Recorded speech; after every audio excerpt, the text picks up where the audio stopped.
I wish you didn't make such a great point and put it so eloquently, because I wanted to finish by saying, if you listen to our Annie episode, love is magic. There's no question about it. And if you want to know more, that episode is there for you. But Yeah. And and if you are of an older generation and you want to know of something a little bit grimmer and a little bit darker of the magic of love, yeah, go listen to the Annie episode, because like Annie could do some things with love, baby. Like she got that magic. She's not afraid to use it. And it's a lot better than what Evelyn does with love. So like our listener, if you haven't listened to those episodes, I bet people are so confused right now, like, what the fuck?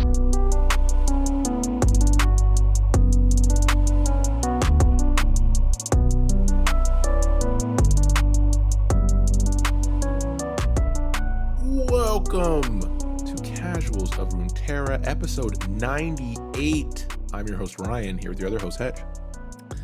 Let's get into it. Let's rock and roll. We got a story.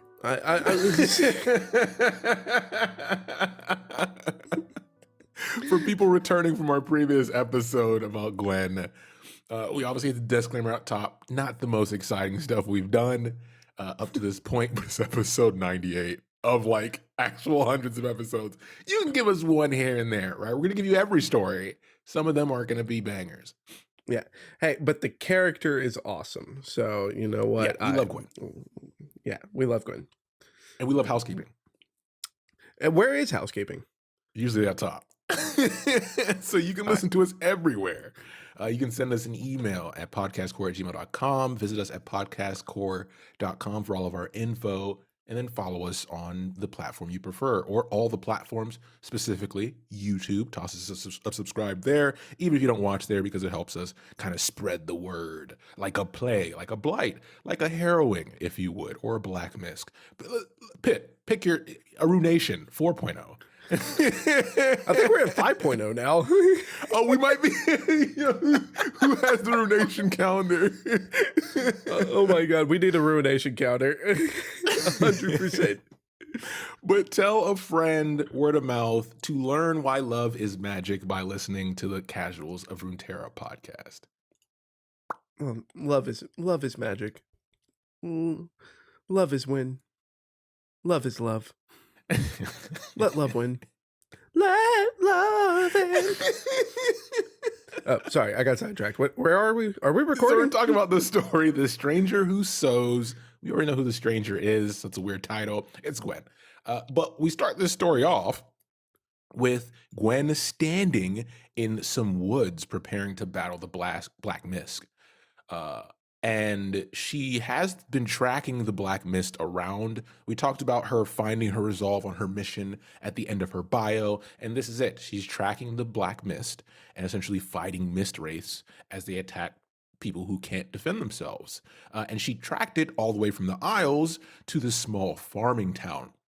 And as she reaches the town, she sees these two young boys run out with their toys. They're at play, they're having a good time. But she knows that there's some tendrils of the Black Mist consolidating and creating these wraiths that are soon going to attack the town. And this is coming from the east. So she obviously sees the innocence in these children, and she understands what love is. And she's kind of made it her mission to protect it. So she leaps into action, and immediately the wraiths notice her and they change their focus. So that's good. But the children see her engaging with the mist and they're already concerned. But she's not worried about that. She tells them, don't worry, it's time to do the devil's work. To do the devil's work. And like with this, it's like for these kids, it's got to be like a roller coaster, because it is literally, Mom, can we go play outside? Yes, bet. Run out the door. We're children. And then there's and then there's like these weird creatures sweeping in, the Wistmaiths, if you will, and then there's this stranger that appears with the biggest pair of scissors they've ever seen, but they can see through the scissors. We don't know what to do. confused is the only emotion that you can register in anyone's brain at this point of like, what the hell is going on? Pretty much, if you listen to our previous episodes, the only person that can relate to these children is Kaisa. Because that's exactly what Yep. happened to her. Yes, and they're the only ones that can relate. But unlike Kaisa, they enter flight, and Gwen's the one that enters fight. Yes. So we move into like the second part of the story where there's a brief battle, and there's a few servants of the Black Mist remaining, but Gwen, that is exhausted at this point, right? And she's injured, like her dress is torn and all that stuff. So she magically does this thing where she throws some needles up. They land in like a summoning circle around her, and then she summons her own mist. And we've talked about this mist in her bio episode. And we've talked about things with properties like this mist in our Sentinels of Light episode. So listen to those. Obviously, it's going to make it easier for you to understand what's going on. And some of the servants kind of hesitate. Like the Wraiths are like, well, shit, we fought her before. We know about her. We probably shouldn't go in, but they get the courage to say, fuck it, let's go. And they rush into the mist. And as they enter, Gwen is kind of doing her best Ionian impression, like her best Zed impression inside this bubble where she's just destroying them, but they can't really get a handle on her because she's almost become a Mist Wraith herself inside this space. And while she's doing it, she's like this triumphant yell, like this war cry, which is a scene that I just can't really wrap my mind around. Yeah.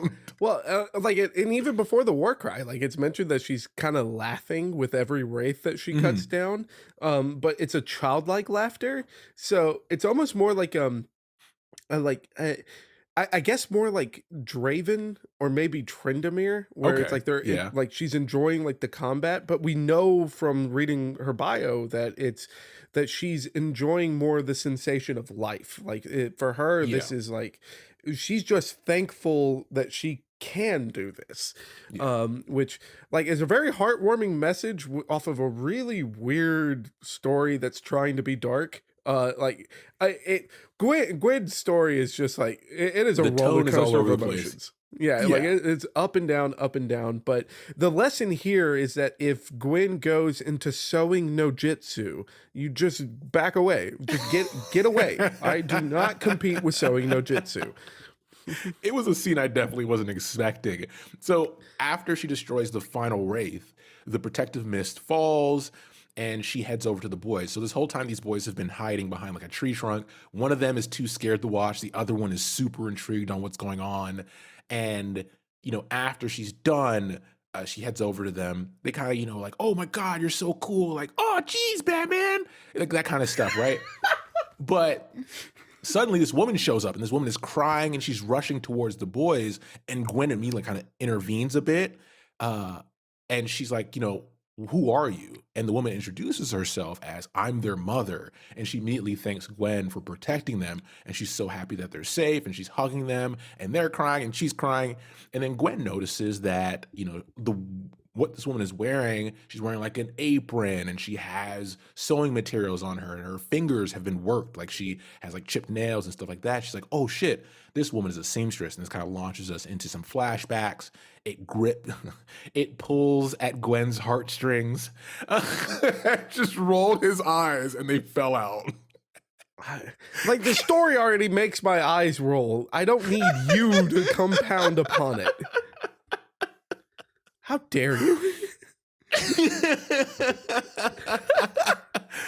So she notices the woman is a seamstress, and then immediately allows her to trust this woman as well. And she's kind of a little bit jealous of the boys for having their mother. So afterwards, these boys, remember they had toys they were playing with that have been dropped and they broke in the process of all this ninjutsu. Gwen picks up the broken toys, hands them to the mother, and tells them that she was once a toy that was brought to life by magic. And this confuses the fuck out of everyone. Because remember, emotions are high right now. So Yeah, if like this is happening at like a clip. Like we went from playing outside into life-threatening danger into yay, we're alive. Here's mom. I'm a doll. Like slow down. Everybody slow down. Like can we just sit down and have a cup of tea and figure this crap out. Like, we we're moving at a clip. I don't know what's happening. Like these poor, like these kids and the mom are just like, I need a break. Like they all need a cigarette right now, and I don't blame them. I don't blame them for feeling this way. So the next thing that happens is, after she tells them, they ask the obvious question, how? And Gwen actually doesn't know. She's never really thought about it. But in this moment, the way she feels is that she thinks the love that we know her maker, Isolde, gave to her was the magic that allowed her to come to life after some quote unquote events happened. Go listen to our other episodes. But uh, she's like, yeah, that was the magic that I think brought me to life. And one of the boys asks her, can you stay with us? Can you just hang out? And she tells them that she's already decided that her purpose is to stop the Black Mist. And that's what she did today. And she's done. But before she leaves, she picks up her scissors and then does like this flick wrist maneuver with the threads that pulls the toys up into the air and fixes them in like a neat flourish with the magic that she has, and it mends the broken toys. And one of the boys mentions, he's like, hey, I wish I had magic. And this is where the cheese kind of gets grated on the story. Where All right, Gwen if you thought I was rolling my eyes before, all right. So Gwen looks one last time at the loving mother, and the boy is now laughing and tells them they already have magic. And then she leaves the small town behind to get back to doing the devil's work. Yeah, and like next week when we go to our next episode of My Little Ponies, we will learn more about the magic of love. Like what? Come on. Like, as I stated in our bio episode and at the start of this episode, I like Gwen as a character. Like as far as the way that she plays in League of Legends is cool. The way that she plays in Runeterra is like one of my favorite champions right now. This story is just gross and mid AF. Like it is just like no one was trying here. No one was trying with this one.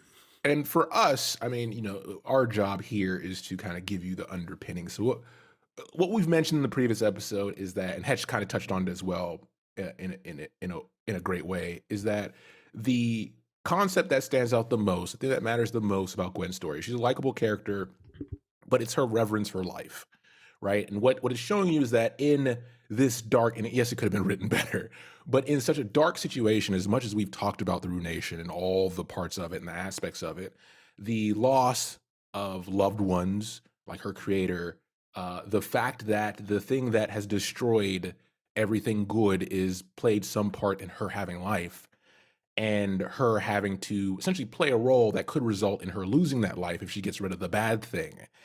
All of that is to show that, no matter what happens, she's enjoying the fact that she's had the chance to live. And I think there's some undertone there. There's a lot of people who could probably connect very well with that premise of the story.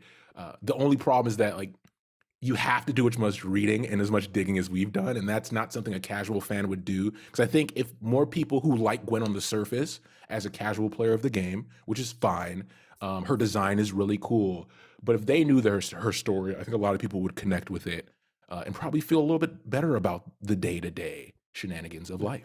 And again, like, we spoke about in Gwen's bio that she is an important puzzle piece as far as to a bigger story involving the harrowing. But she's not like the most important puzzle piece, and it's not even a hard puzzle piece to find out where she fits. Yeah. But, luckily we have people like you, Ryan, that have done a lot of digging as far as like finding out the role that Gwen plays. Because not thanks to this story, And not thanks to her bio do we know like who Geppetto is. Yeah. Like Geppetto is Isolde. And for our listeners who've been here for a long time and for our book club members, you know Isolde plays a very important role in the harrowing. All right?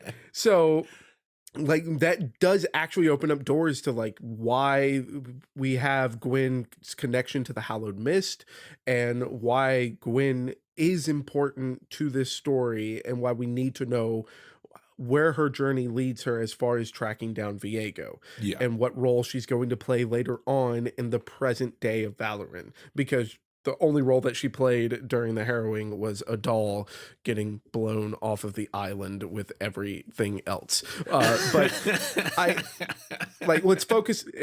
For me, you know, like for our show, we want to focus on the positives because I think I've been critical enough. And the positives here is that this is a story that is necessary for bringing in a younger generation. Like this is not a story for like you or I, Ryan. This is a story for, you know, a kid that is, you know, picking up this game because, you know, it has like an older brother or older cousin that talks about it all the time. Yeah. And you know, it's like, hey, like this, some of these characters are depressing. Like what Lee Sin's eyes melted out of his skull? Like what in the world?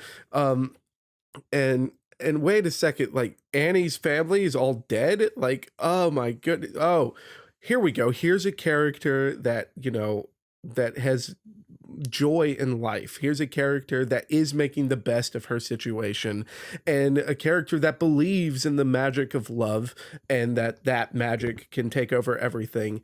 That story is for that younger generation. They're not worried about like, you know, the integral politics of an undead king 2,000 years later after his death. Like they don't care about that. They want to follow the girl that is, you know, fighting off the evil and saving the day. So that's who this story's for.